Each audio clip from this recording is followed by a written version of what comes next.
high expectations, big disappointments, and a whole lot of pain. In the last few videos, we talked about how to deal with all of this, and in this video, I'm doing a YouTube response that I think a lot of people can relate to. Roll it!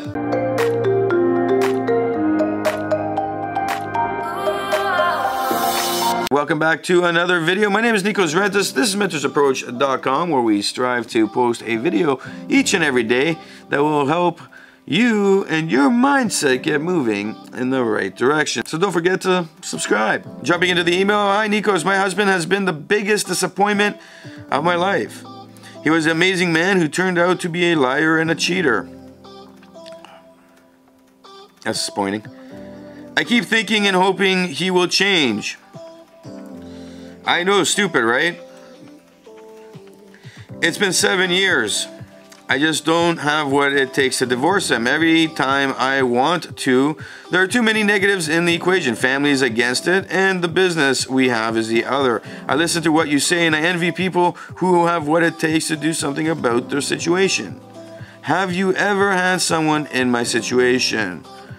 What ended up happening? You bring up a lot of points in this, and the idea is, you know, from a perspective on the outside, it's very simple, and when you're in it, it's one of the hardest things anybody can ever do. Put this into perspective and really ask yourself, what is the actual situations that you're being dealt with?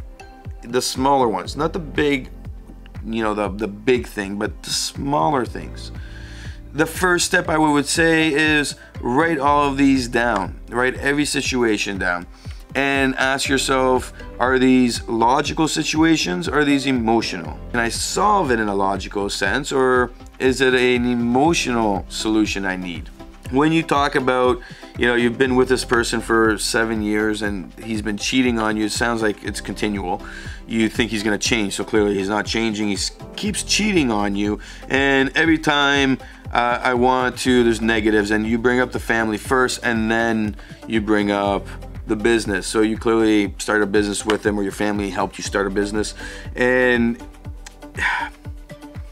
the question really begs, why are you in this situation? Why is your family like this? Do they know or do they not know? Whether they do or don't, at the end of the day, it's an emotional decision you have to get over. Usually when the family is involved, well, now we have to, you know, the family's like, no, even though they know the person's a liar and a cheater and this and that. We really have to deal with the family's mindset. Is it religious? Is it because of community-based, or is it because of the actual family respect tendencies they have of what they see as values, and you don't want to be embarrassed, etc., etc. This is to say that this is an emotional situation that you need to deal with. The business and the house and all that stuff, that's all going to be logical, and you're going to go move forward with it, and it's going to be the logical thing everybody does. The question then becomes, how do you deal with it? And this is where I would say, no matter what you're doing right now with anybody else, whatever work you're doing, so if you have a counselor, if you have somebody you're talking, another kind of doctor, or you have a coach or anything like that, really analyze, are they able to help me with the list I've created?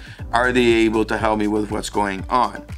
The idea is very simple. What you need to work on is your own self-worth. You need to work on your self-worth 100%. Where are your values for you? The family is the family. And I know for some situations, like a religious level, it's hard, especially for a female. And I sympathize with it. I've worked with other people on similar situations, and it's probably one of the hardest things to work on. That being said, whoever you're working with, can they help you get through this? Secondly, who else do you need to get help with on the situation? Is it somebody specific that you need to work with? This is where we're starting to build the team behind you to help you get through this critical time in your life. It's been 7 years. Are you willing to waste another 7 years? Or another 7 after that? Or if you have kids, the rest of your life with this person?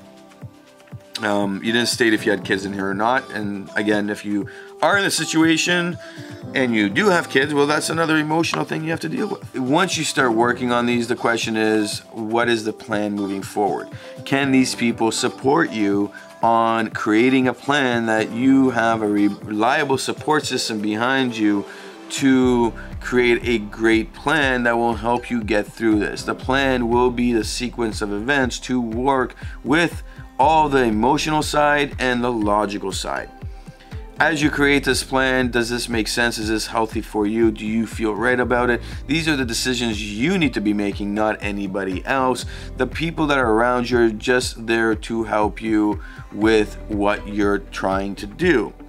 As you move through this now, the next critical stage would be implementing the plan, and do you have everybody you need?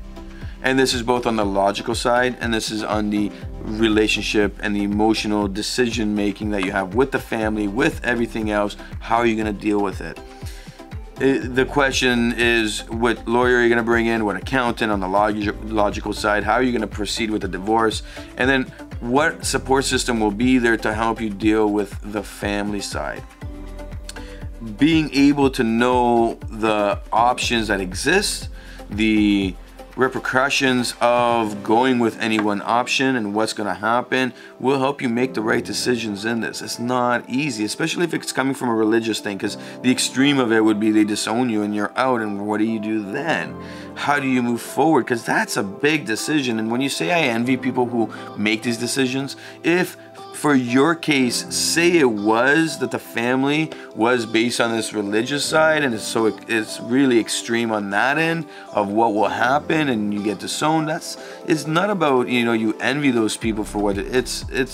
This is a whole life difference. It's not that you are on the same par with these people. So we really don't want to compare ourselves with the people that are able to just say, hey, I'm divorced and gone, with other people that have these social impacts that affect us in the decision. We can't compare two people at once.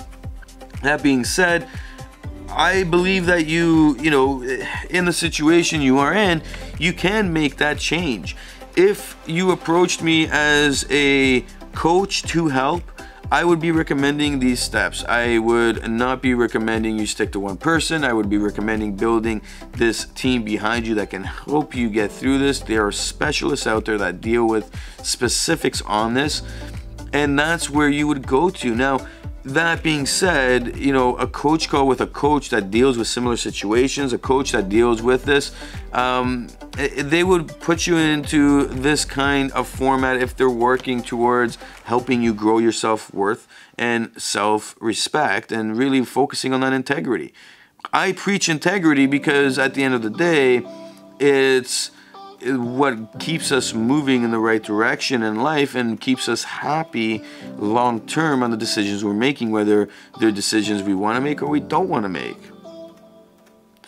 Where are you on all of this? That's the question. What do you want, and how is it going to help you with the direction you're going to? If these answers are not there yet and you need help with them, follow the steps I've given.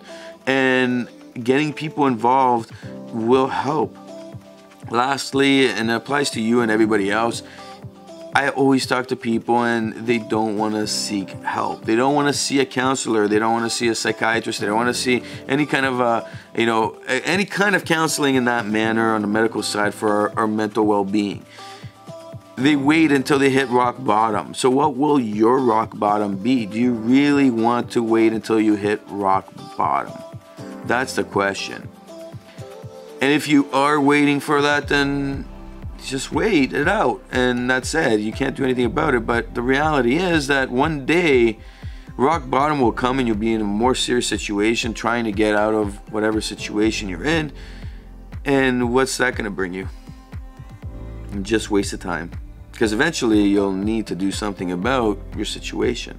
That being said, hit a like below, and of course leave a comment with a similar situation you may have been in, and what have you done, how's it helped, and who knows, maybe your comment will help save a life.